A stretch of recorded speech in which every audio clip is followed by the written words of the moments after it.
ये कहानी सच में बहुत ही ज्यादा मजेदार है। वैसे अगर आपने इस सीरीज को पहले भी देखा है तो आप इसे एक बार और देखिएगा, आपको पक्का मजा आएगा। ये कहानी हमें हर वो रीजन देती है जिससे हमें इस कहानी के मेन कैरेक्टर से जेलस फील हो। तो कहानी की शुरुआत में हमें बताया जाता है कि हीराकू हमारा मेन कैरेक्टर है, 39 साल का एक आदमी और उसे कैंसर है जिसकी वजह से अब उसकी मौत होने वाली है। हालांकि जब वो मरता है तो सीधा हेवनली रियल में पहुंच जाता है जहाँ उसकी मुलाकात गॉड से होती है। गॉड खुद दुखी थे कि उन्होंने हीराकू को इतनी बुरी जिंदगी दी। हालांकि अब वो हीराकू से पूछते हैं कि वो क्या चाहता है, जिस पर हीराकू कहता है कि उसे ज्यादा कुछ नहीं चाहिए, उसे बस वो एक ऐसी वर्ल्ड में भेज दे जहाँ उसके पास थोड़ी सी जगह हो जिसमें वो फार्मिंग कर सके, क्योंकि ये उसका आखिरी सपना था। ये सुनकर गॉड हैरान थे। वो तुरंत उसे एक ऐसी जगह भेज देते हैं, साथ ही उन्होंने उसे एक टूल भी दे दिया था जो कि इस वर्ल्ड का सबसे स्ट्रॉन्ग टूल है। लेकिन हीराकू को इसके बारे में नहीं पता। अब हीराकू जब वहाँ पहुँचता है तो आसपास जंगल देखता है। वो बहुत ही ज्यादा खुश था, साथ ही उसकी एज भी अब बहुत ही कम हो चुकी थी। अब वो तुरंत ही वहाँ गड्ढा खोदने लगा था और महसूस करता है कि गड्ढा खोदने के बाद वो थक नहीं रहा। वैसे अब वो रुक गया था और एक पेड़ पर चढ़कर आसपास की जगह को देखने लगा था, क्योंकि उसे अब वहाँ पर अपना फार्म तैयार करना है, जिसके लिए उसे एक बड़ी सी जगह की जरूरत पड़ेगी। वो कुछ देर तक ढूंढता है और फिर उसे एक बहुत बड़ा सा पेड़ दिखता है। वो तुरंत ही उसके पास चला गया था। वो फैसला करता है कि वो यही अपना घर बनाएगा। वैसे सबसे पहले उसे पानी की जरूरत थी।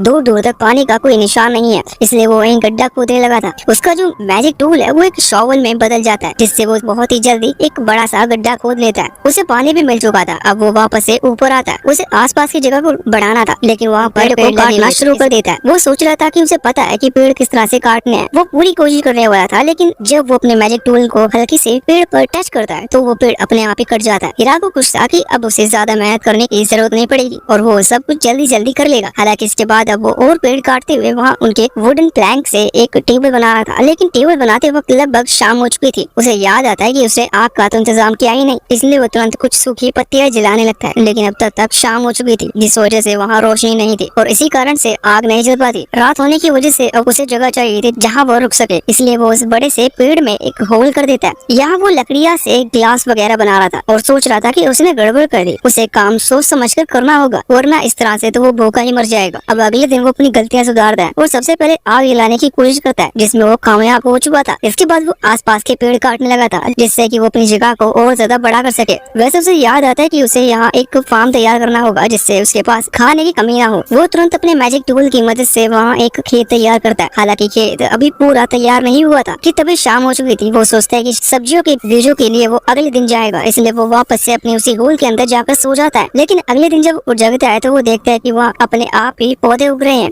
वैसे उसके ऊपर एक जंगली रैबिट ने भी तभी हमला कर दिया था, लेकिन हीराकू उसे मार देता है और बाद में उसे खा जाता है। वो सोचता है कि शायद यहाँ पर और भी कोई उसके साथ होता जिसके साथ वो ये खाना शेयर कर पाता। वैसे अब वो इस जगह पर सबसे ज्यादा जरूरी चीज बनाता है, मतलब कि एक टॉयलेट। बाकी चीज वो बाहर रह कर सकता था, लेकिन टॉयलेट के लिए उसे प्राइवेसी चाहिए थी, भले ही इस जंगल में कोई हो ना। वैसे टॉयलेट बनाने के बाद वो फेंस तैयार करता है अपने खेत को प्रोटेक्ट करने के लिए, क्योंकि वो जानता था कि रात को अजीब जानवर यहाँ आकर उसके खेत को खराब कर सकते हैं। ये सब काम करने के बाद वो उन पौधों में भी पानी कहाँ से उगे, लेकिन फिर भी जो हुआ अच्छे के लिए हुआ। बाद में वो सोचता है कि उसे अपने लिए एक छोटा सा घर बनाना होगा, जिसमें वो लग चुका था। अब धीरे धीरे टाइम बीतता जाता है और हीराकू अपने फार्म को ग्रो कर लेता है। एक दिन जब वो लकड़ियाँ लेने जा रहा था तब उसे रास्ते में 2 वुल्फ दिखते हैं जो कि एक बहुत ही इंजर्ड थे। वो उन्हें अपने घर ले आता है और खाना देता है। बाद में वो नोटिस करता है कि उनमें से एक वुल्फ प्रेग्नेंट है, इसलिए उसने अपना वो छोटा सा घर दे दिया था। जहाँ अगले दिन जब वो आता है तो छोटे छोटे वुल्फ को देखता है। वो इस चीज को सेलिब्रेट करने के लिए उन्हें और खाना देता है। इससे वो वुल्फ उसके दोस्त बन चुके थे। अब हीराकू ने बहुत ही जल्दी ये चीज नोटिस कर ली थी कि वो छोटे छोटे पपी उसके उस घर को हथिया चुके हैं, इसलिए वो एक दूसरा घर बनाता है जो कि पहले वाले से ज्यादा अच्छा था। अब उसी दिन वो नोटिस करता है कि उसकी जो वेजिटेबल्स थी वो भी लगभग अच्छी खासी उग चुकी हैं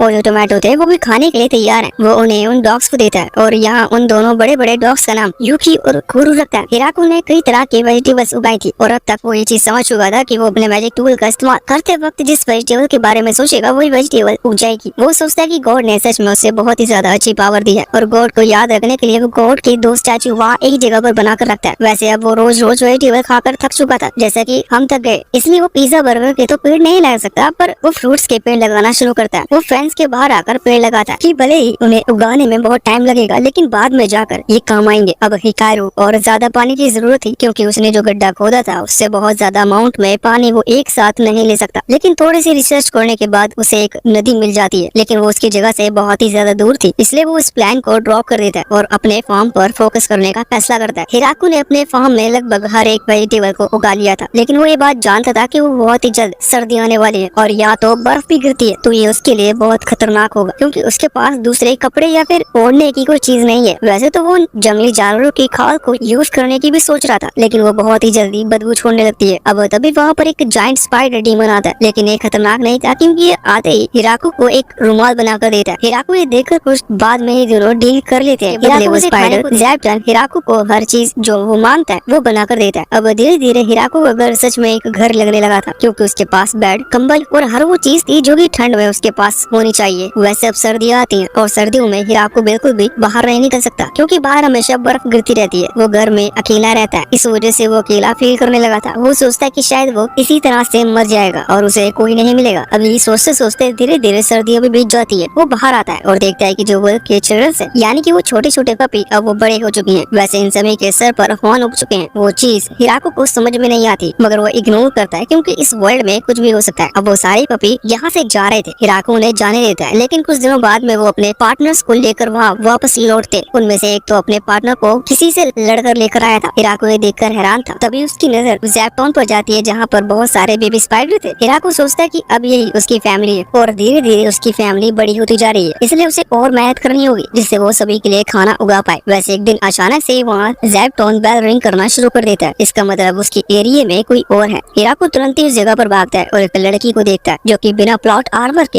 एक पेड़ के पास बैठी हुई थी। ये छोटी बच्ची थी और अभी वो उस पर भाग रहे थे। तभी हिराको वहाँ पहुँचता है और तुरंत ही अपने कपड़े उतारकर उसे कवर करने के लिए उसे देता है। पर इतने में ही वो लड़की हिराको की तरफ जंप करती है और उसकी गर्दन पर बाइट कर उसका ब्लड पीने लगती है। इसके बाद वो उसे अच्छा सबक सिखाते हैं। वैसे ब्लड पीने के तुरंत बाद वो प्लॉट आर्मर वाली एक लड़की में बदल गई थी, लेकिन जब वो उस पर हमला करते हैं तो वो फिर से एक छोटी सी बच्ची बनकर वो नीचे डर कर बैठ जाती है। वो हिराको से माफी मांगती है और कहती है कि उसने उसका ब्लड इसलिए पिया क्योंकि इससे उसकी एनर्जी रिकवर होती। वैसे वो उसकी मैसिव कैनस को देखने के लिए हिराको सुंदर वो लड़की हैरान थी, पर वो उसके ब्लड को पी लेती है। बाद में हिराको से अपना फार्म दिखाता है जो देखकर वो लड़की बहुत ही ज्यादा खुश थी। और आज हिराको भी खुश था क्योंकि उसे बहुत टाइम बाद कोई ऐसा पर्सन मिला जिससे वो अपनी लैंग्वेज में बात कर पा रहा है। अब रात हो चुकी थी। हिराको उसे अपने घर पर लेकर आता है। हिराको आज खुश था क्योंकि आज उसे बहुत सारे सरप्राइज मिले हैं। वैसे अब हिराको उस लड़की से यहीं पर रुकने को कहता है क्योंकि वो नहीं चाहता कि वो फिर से अकेला हो जाए, लेकिन वो लड़की कहती है कि वो एक वैम्पायर है, उसका नाम लुलू है। लेकिन हिराको उससे कहता है कि उसे इस चीज से कोई फर्क नहीं पड़ता कि वो वैम्पायर है। अब वहाँ वो लुलू समझ रही थी कि वो शायद वो उसे प्रपोज कर रहा है, लेकिन हिराको ऐसा नहीं कर रहा था। वो उसे यहाँ पर रुकने का कहना चाहता था, पर जब वो ये चीज समझ लेती है इसने गलत समझ लिया है, तो फिर वो इस चांस को नहीं जाने देता और उससे शादी की रिक्वेस्ट करता है जिसे लुलू ने एक्सेप्ट कर लिया था। इस शादी में हिराको सच में बहुत ज्यादा खुश था। अब उनके बीच में ना जाने क्या हुआ कि अगले दिन वो बहुत ही एनर्जेटिक फील कर रहे थे। वो और पावर से अपने फार्म को बढ़ाना शुरू कर देते हैं और अब तो लुलू भी उसके साथ काम कर रही थी। वैसे अब तभी फिर से ज़ैप्टन वहाँ उस बेल को रिंग करता है और ये लोग जब बाहर आते हैं तो उस बार हिराको को एक डबल मैसिव कैनन वाली एंजल गर्ल मिलती है। इसके ऊपर भी उन वॉल्स ने हमला कर दिया था। इसे देखने के बाद हिराको सोच रहा था कि सच में कहानी तो बहुत ही ज्यादा इंटरेस्टिंग होती जा रही है। वैसे अब हिराको उसे भी बचाता है और अपने घर पर लेकर आता है जहाँ वो एंजल लुलू से बात कर रही थी। हमें पता चलता है कि वो एंजल लुलू को जानती है, हालांकि वो दोनों ही डिप्रेस थे क्योंकि उन दोनों को ही यहाँ एंट्री बिल्कुल सेम तरीके से हुई। वैसे वो मैसिव कैनन वाली लड़की यहाँ अपना नाम तिया बताती है और फिर वो लुलू से पूछती है कि ये लड़का कौन है, जिस पर लुलू ज्यादा शर्मा गई थी और शर्माते हुए बताती है कि ये मेरा हस्बैंड है। जो सुनकर तिया हैरान थी। हालांकि तिया ये बताती को यहाँ इसलिए पकड़ने के लिए आई क्योंकि लुलू पहले ही बहुत सारे कासल डिस्ट्रॉय कर चुकी है और उसके ऊपर एक बहुत ही बड़ी बाउंटी है। लुलू बताती है कि वो भी इसलिए भागकर इस जंगल में आ चुकी है जहाँ वो उन वुल्फ के हाथों बहुत बाद में हिराको ने उसकी जान बचाई। हालांकि इसके बाद लुलू तिया को उनके यही रुकने का ऑफर देता है। वो पहले उसे अपना फार्म दिखाता है। हिराको भी अभी एक्साइटेड था क्योंकि पहले उसे एक नहीं मिल रही थी और अब वो उसे दो मिल रही। मैं यहाँ पर लड़कियों की बात नहीं कर रहा। हिराको तिया को वो वेजिटेबल दिखाता है, जो वेजिटेबल देखकर तिया को उनका सेकंड यूज मिलता है। हालांकि हिराको वो उसे खाने के लिए भी देता है और जब तिया उसे खाती तो इम्प्रेस हो जाती है। बाद में ये लोग उसे स्ट्रॉबेरी भी देते हैं जो कि उसने आज पहली बार खाई थी। वो इस तरह की वेजिटेबल देखकर पहले ही बहुत ही ज्यादा हैरान थी। तभी लुलू उससे रिक्वेस्ट करती है कि वो यहीं पर रुक जाए क्योंकि पहले ही दिन वो हिराको का स्टैमिना देख चुकी है, इसलिए वो नहीं चाहती कि वो अकेले हिराको के साथ रहे, इससे उसे प्रॉब्लम होगी। अब इस बात पर तिया मान गई थी और इसके बाद वो तीनों मिलकर वेजिटेबल उगाना शुरू करते हैं। हालांकि तिया को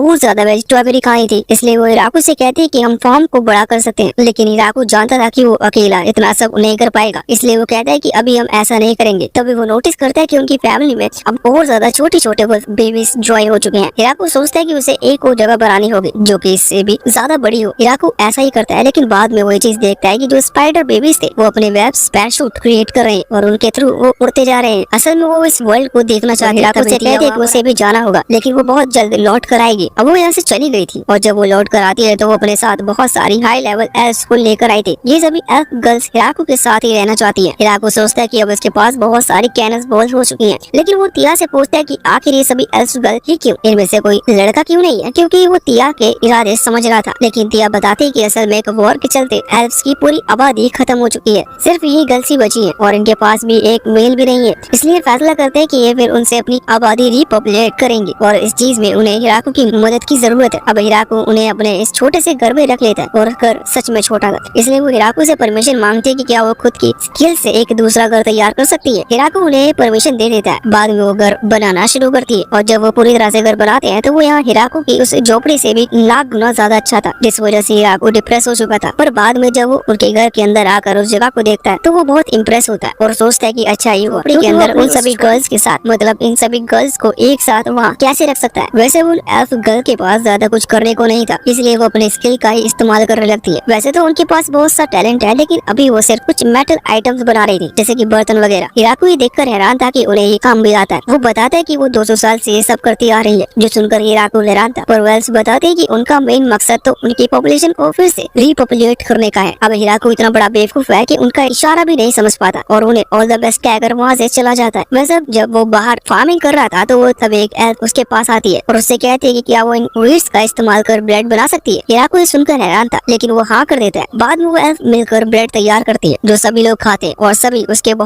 इससे बहुत इम्प्रेस होते हैं। हिराको भी ये देखकर इम्प्रेस था कि इन लोगों को ब्रेड बनाना आता है, इसलिए अब वो फैसला करता है कि वो वीट के खेत और ज्यादा बढ़ाएगा। वैसे कमेंट कर जरूर बताना कि वीट को हिंदी में क्या कहते हैं। और उसके बाद अगले दिन हिराको ये चीज सोच रहा था कि वो अपने फार्म को वैसे तो बहुत ज्यादा बढ़ाते जा रहा है, लेकिन ये जगह उसकी नहीं है और ना ही उसने किसी की परमिशन ली है। इसलिए अब वो लुलू के पास जाकर उससे पूछता है कि ये किसकी जगह है, जिस पर लुलू कहती है कि डीमस लॉर्ड के अंडर आती है और यहाँ इतना खतरा है कि कोई यहाँ नहीं आएगा। और वैसे भी तुमने इस जगह को बनाने में इतनी मेहनत की है कि अब से ये जगह तुम्हारी है। और रात के टाइम हम देखते हैं कि वो गर्ल्स बैठकर बातें कर रही थी। वो आपस में ये बोल रही थी कि हिराको आखिर कौन है, क्योंकि हिराको ने इन्फेर्नो वुल्व्स और डीमन स्पाइडर जैसे बहुत ही ज्यादा खतरनाक बीस्ट को अपना पेट बना रखा है। इस पर लुलू भी हाँ कहती है। वो ये बहुत टाइम से नोटिस कर रही है कि हिराको को इस वर्ल्ड के बारे में कुछ नहीं पता। वैसे वह दूसरी तरफ हिराको इस वक्त ये सोच रहा था कि अभी तक उसने और ज्यादा पानी इकट्ठा करने का कोई सोर्स नहीं बनाया, इसलिए कल का टास्क उसका यही होगा। अगले दिन जब वो उठकर अपने टास्क में लगने वाला था तब ज़ैप्टन उसे वहाँ इंजर्ड पड़ी हुई थी और उसके पास अपना खुद का छत्ता नहीं है, इसलिए अब हिराको उसकी मदद करता है और उसे एक छत्ता देता है जिससे कि बाद में उसे शहद भी मिल सके। अब इसके बाद वो सभी एल्फ गर्ल के साथ मिलकर एक बहुत बड़ा लंबा रास्ता तैयार करता है जिससे कि उस नदी से यहाँ पानी आएगा। साथ ही इन लोगों ने यहाँ एक बहुत बड़ा गड्ढा क्रिएट कर लिया था जिसमें वो पानी स्टोर कर सकते। लकड़ी के थ्रू पानी आ रहा था जिस वजह से बहुत सारी फिशेस भी वहाँ पर आ रही थी। हिराको सोचता है कि शायद इस जंगल के सिर्फ खरगोश ही जंगली होंगे, फिश तो मासूम होती है, पर ऐसा नहीं था। वो फिश बहुत ही ज्यादा खतरनाक थी। इस वजह से हिराको उसे खत्म करता है और फिर बाद में उसे भी खाने लगता है, जो देख कर लुलू और तिया उसे ऐसा करने से मना कर रहे थे क्योंकि इस फॉरेस्ट को फॉरेस्ट ऑफ डेथ कहा जाता है। यहाँ की किसी चीज पर ज्यादा भरोसा नहीं किया जा सकता, पर हिराको वो खाते जाता है और फिर उन्हें भी देता है। जब वो उसे खाते तो उन्हें भी बहुत ज्यादा अच्छा लगता है। तभी वहाँ पर बाकी सारी एल्फ भी आ गई थी और वो भी वो चीज खाने को मांग रही थी। हिराको उन्हें भी वो खाना देता है और उन्हें सेटिस्फाई करता है। वैसे बाद में हिराको चावल उगाने की कोशिश कर रहा था, लेकिन इसके लिए उसे बहुत ज्यादा पानी की जरूरत थी और अब उनके पास पानी था, इसलिए वो एक बड़ा सा फार्म तैयार करता है जहाँ वो चावल उगा सके। इसमें एल्फ भी उसकी मदद करती है। हालांकि अब उन प्लांट्स को भी ग्रो करना था। सभी एल्फ पानी के अंदर उतरती है और यहाँ के सीनों को देखकर ये चीज पक्की हो चुकी थी कि इस सीरीज के अंदर अपन जैसे लोगों को अट्रैक्ट करने के लिए लाखों थंबनेल्स हैं। वैसे इसी तरह के थंबनेल को देखते हुए अब और कुछ टाइम बीत जाता है। हम देखते हैं कि वो सारी क्रॉप्स अब तैयार हो चुकी थी, उन्हें काट लिया जाए, इसलिए हिराको बाकी सभी क्रॉप्स को काटने देता है। लेकिन जब वो लोग चावल की क्रॉप काटते हैं तो उसके बाद हिराको उन्हें तो एक औजार तैयार करता है जिसे चावल के दोनों ओर निकाले जाता है। बाद में चावल निकालने की पूरी प्रोसेस जब कंप्लीट होती है तो वो गर्ल सोचते हैं कि फाइनली सारा काम खत्म हुआ, लेकिन हिराको बताता है कि अभी सारा काम खत्म नहीं हुआ। वो एक कुकर टाइप आइटम में उन्हें रखता है, पानी डालता है और लुलू के मैजिक से उसे गर्म करता है। इससे चावल तैयार हो चुके थे। हिराको उनसे राइस बॉल बनाकर उन सभी को देता है। वो सभी उन राइस बॉल को खाते हैं और सोचते हैं कि इन चावलों के लिए उन्हें इतनी मेहनत की। हालांकि हिराको जानता था कि वो झूठ कह रही है क्योंकि जितनी भी राइस बॉल उसने बनाई थी वो सारी खत्म हो चुकी थी। वैसे अब चावलों के खेत को फिर से ठीक करते हुए वो सभी लोग मिट्टी में गंदे हो जाते हैं, लेकिन बाकी सभी ने तो अपने मैजिक की मदद से खुद को साफ कर लिया था। बस हिराको ही था जो कि कपड़े से मिट्टी पोंछने लगा था। हिराको सोचता है कि उसे एक ऐसी जगह बनानी होगी जहाँ वो अच्छे से चैन से नहा सके, इसलिए वो उनका ब्लूप्रिंट तैयार करता है और सभी एल्फ को दिखाता है। लेकिन वो सभी कहने लगते हैं कि इसकी क्या जरूरत है, हम सीधा जाकर नदी नदी में भी तो नहा सकते, लेकिन हिराको उन्हें समझाता कि ठंड में वो ऐसा नहीं कर पाएंगे। अगर ठंड में वो नदी में जाकर नहाएंगे तो जम जाएंगे, और इसका असली कारण तो ये है कि हिराको उन्हें बिना प्लॉट आर्मर के नहीं देखना चाहता। वैसे आज हम रिवील कर ही देते हैं, प्लॉट आर्मर असल में वो चीज होती है जो हमें प्लॉट जैसी लाइफ सेविंग चीजों को देखने से रोकती है। वैसे अब उन्होंने मिलकर काम कर एक बाथटब तैयार कर लिया था, लेकिन हिराको के मन में भी एक सवाल था कि जब वो पानी को इकट्ठा करेगा और जब वो पानी गंदा हो जाएगा फिर वो उस चीज का क्या करेगा। जिस पर तिया कहते हैं कि हम स्लाइम्स की मदद ले सकते हैं, लेकिन हिराको को लगता है कि स्लाइम्स खतरनाक होते हैं, पर तिया को ये चीज समझ में नहीं आती कि वो ऐसा क्यों सोचता है। तिया तुरंत ही कुछ छोटे छोटे क्यूट स्लाइम्स लेकर आती है, तो वो स्लाइम्स उस डर्टी वाटर को एब्जॉर्ब करते जा रहे थे। हिराको इस चीज से खुश। वैसे अब वो आग जलाने के लिए कुछ लकड़ियां लेने जा रहे थे, तभी वो वहाँ उन लकड़ियों पर कुछ मशरूम्स को उगा देखता है। वो सोचता है कि ये जहरीले हो सकते हैं, लेकिन उसे याद आता है कि सभी गर्ल्स तो इन्हें खा रही थी,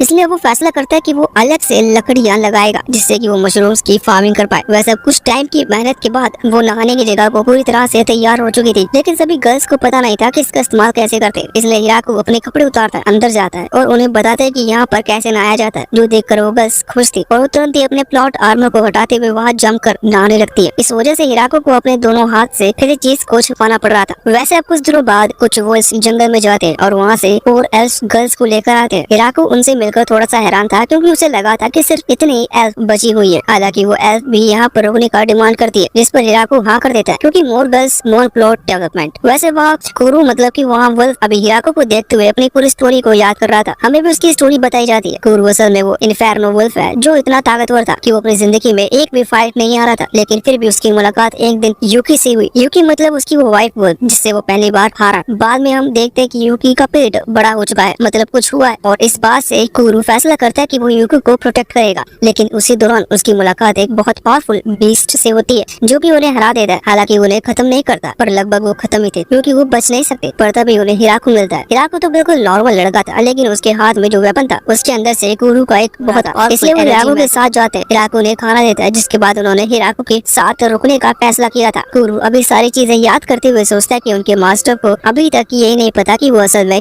इन्फेर्नो वुल्फ है, लेकिन फिर वो ये फैसला करता है कि उन्हें इनका पता नहीं चले तो ही ठीक है, क्योंकि इससे कोई फर्क नहीं पड़ता। वैसे कुछ दिनों बाद हम देखते हैं कि इन लोगों ने फिर से अपने घरों को रेनोवेट कर और ज्यादा बड़ा बना लिया था, क्योंकि हिराको इतनी सारी गर्ल्स को सिर्फ इतने से बेड पर मतलब कि इतनी सी जगह में नहीं रख सकता। वैसे हिराको को अपनी मेहनत याद थी कि उसने इस घर को बनाने में कितनी मेहनत की है, लेकिन वो अभी तक अंदर की जगह के बारे में ज्यादा नहीं जानता, क्योंकि वो अंदर की जगह उन स्लेव्स ने बनाई थी। अंदर आने के बाद जब वो उस जगह को देखता है तो वो इम्प्रेस हो जाता है, क्योंकि ये घर सच में बहुत ही ज्यादा बड़ा था। यहाँ पर हर एक चीज के लिए अलग स्पेस थी, यहाँ तक कि उनके पास एक बहुत बड़ा बंकर भी था जहाँ पर वो सर्दियों के लिए बहुत सारा खाना इकट्ठा कर सकते हैं। इसके साथ साथ सभी गर्ल्स भी बहुत खुश थी, क्योंकि सभी को अपना अपना रूम मिल गया था। हिराको को भी वही कोने में एक रूम दिखता है जिसके बाहर एक बड़ा सा लॉक था, जिसे वो ओपन करने की कोशिश करता है। वैसे बाद में वो अपने उस पूरे बड़े से घर को सामने दो वुल्फ स्टैचू भी लगाते हैं, जिससे कि उनका घर और ज्यादा अच्छा दिखे। वैसे बाद में वो कुछ नया करना चाहता था, वैसे नए से मतलब था वो कुछ नया खाना चाहता था, तो वो डिसाइड करता है कि वो आज करी बनाएगा। सभी गर्ल्स को ये आइडिया बिल्कुल पसंद नहीं आता, क्योंकि वो जानती थी कि हिराको चावल की तरह इसमें भी कुछ उनसे बहुत काम करवाने वाला है, लेकिन हिराको को इनकार करना मतलब इतने बड़े घर को छोड़कर जाने जैसा है, इसलिए वो मान जाती है। बाद में वो लोग वेजिटेबल्स ग्रो करना शुरू करते हैं, क्योंकि इसके लिए हिराको को धनिया अदरक और बाकी मसाले भी चाहिए थे। वैसे इस चीज में वो स्लेव्स एल्फ भी हिराको की मदद कर रही थी, जिस वजह से सभी की पूरी कोशिश करते हैं कि वो हिराको को बार बार हिंट दे सके, लेकिन हिराको ये बेवकूफ है जो कि हिंट को नहीं पहचानता। अब लगभग सब कुछ तैयार था, बस नान बनाना जरूरी था, इसलिए वो लोग उस काम को भी जल्दी जल्दी निपटाते और बाद में उस नई डिश को पहली बार ट्राई करते। हिराको को इसके लिए बहुत सारे नेगेटिव रिव्यूज मिले थे, क्योंकि इस चीज को बनाने में बहुत टाइम लगा था, लेकिन हिराको जानता था कि उन्हें चीज पसंद आएगी, क्योंकि इसे खाने के बाद वो सभी प्रेग्नेंट वुमेन को लग रही थी। वैसे अब लगभग सर्दी आ गई थी, जिसके लिए उन्होंने सब कुछ तैयारी कर ली थी, मतलब सारा खाना जमा करके रखा था। लेकिन फिर भी हिराको को एक और आइडिया आता है। वो सोचता है कि वो जो वेजिटेबल्स है वो सर्दियों भर तक तो ठीक नहीं रह सकती, इसलिए वो एक फ्रीजर तैयार करता है। वो बाहर लकड़ियों के बॉक्स क्रिएट करता है, जिसमें वो सब्जियां रखेगा और उसके ऊपर एक कपड़ा ढक देगा, जिससे बर्फ जब उनके ऊपर गिरेगी तो वो सब्जियां खराब नहीं होगी। मतलब उसने इस वर्ल्ड में भी रेफ्रिजरेटर बना लिया था।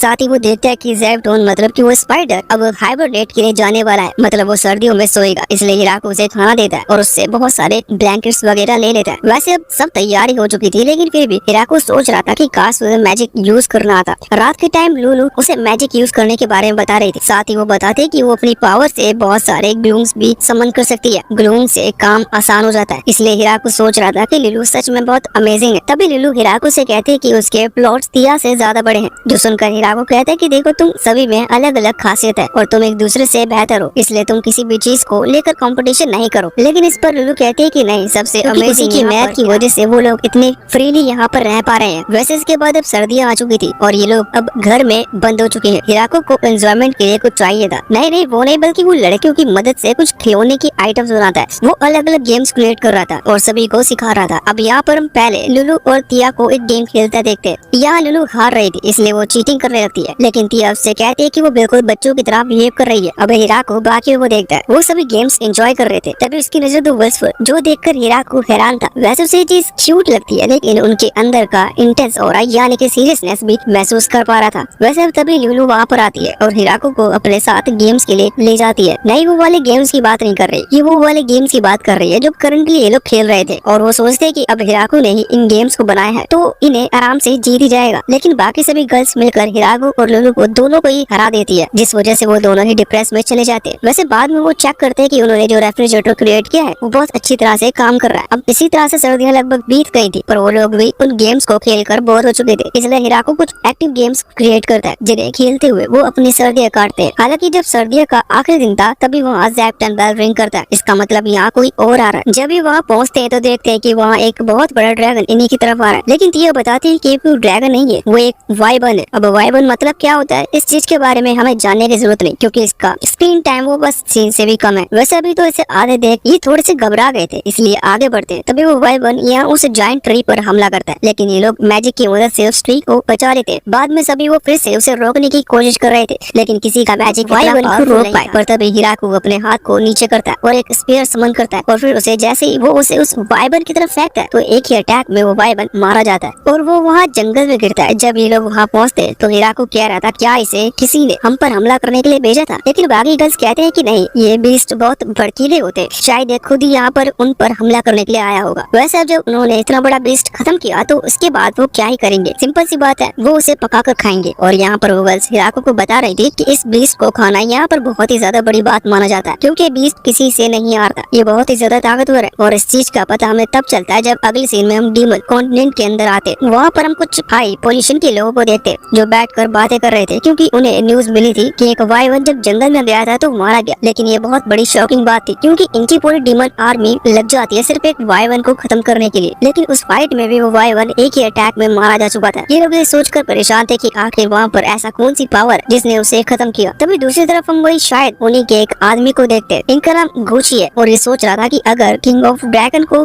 वहाँ भेजा जाए तो शायद वो भी मारा जाएगा, क्योंकि गुची ने पर्सनली हिराको का वो अटैक अपनी आंखों से देखा था। अब अगले दिन हम देखते हैं कि हिराको जो अपने फॉर्म में वेजिटेबल्स को देख रहा था तो वो सोच रहा था कि उसने खाने की बहुत सी चीजें तैयार कर ली है और सारा खाना टेस्टी भी है, लेकिन अभी तक वो किसी चीज को मिस कर रहा है। वैसे वो जो वाइन बनाएगा उसे हम जूस कहेंगे, क्योंकि ये एक फैमिली फ्रेंडली चैनल है। अब यहाँ पर उसने सभी गर्ल्स को इकट्ठा कर लिया था। वो उनसे कहता है कि वो एक नई चीज बना रहे हैं। इसके बाद उन्हें ग्रेप्स के पेड़ के पास लेकर आता है। वो लकड़ी के एक बॉक्स क्रिएट करते हैं। ये बॉक्स बहुत बड़ा था जहाँ वो सारे अंगूर उसमें डाल देते हैं और इसके बाद उनके अंदर से उन्हें जूस निकालता है। अब इनके पास कोई मशीनरी तो है नहीं, इसलिए वो गर्ल्स उसमें जंप कर देती है और अब आप साफ साफ स्क्रीन पर देख ही सकते हो कि हेवन कैसा होता है। वैसे अभी इस चीज में बहुत मेहनत लगने वाली है, लेकिन एक गर्ल कहती है कि हमें गाना गाते हुए काम करना चाहिए। वैसे अब गाना खत्म होता है और उनका काम भी खत्म होता है। उन्होंने बहुत बड़े बैरल्स भरकर जूस तैयार कर लिया था। दूसरी तरफ हम वहाँ गॉड को देखते हैं जो कि इस वक्त गॉडेस ऑफ एग्रीकल्चर के साथ थे। वैसे भी गॉडेस ऑफ एग्रीकल्चर गुस्सा है क्योंकि उन्होंने हिराको को एक ऐसी जगह में भेज दिया जो कि बहुत ही ज्यादा खतरनाक है। साथ ही उन्होंने हिराको को माई टूल देकर ये बताया कि वो एक फार्मिंग टूल है, जबकि वो असल में एक लेजेंडरी वेपन है और उसको यूज करने में हिराको 1 घंटे में ही मारा जाता है, किसी भी नॉर्मल ह्यूमन की लाइफ फोर्स से कम करता है। लेकिन असल में इन्होंने हिराको को इतनी ज्यादा अच्छी बॉडी दी कि उसका जो लाइफ फोर्स है वो अपने आप ही रिफिल होते जाता है। इसी वजह से वो अभी तक मरा नहीं। अभी भी ये गॉड लोग थोड़े से गुस्सा थे क्योंकि हिराको ने एक स्टैचू बहुत ओल्ड बनाया है। वैसे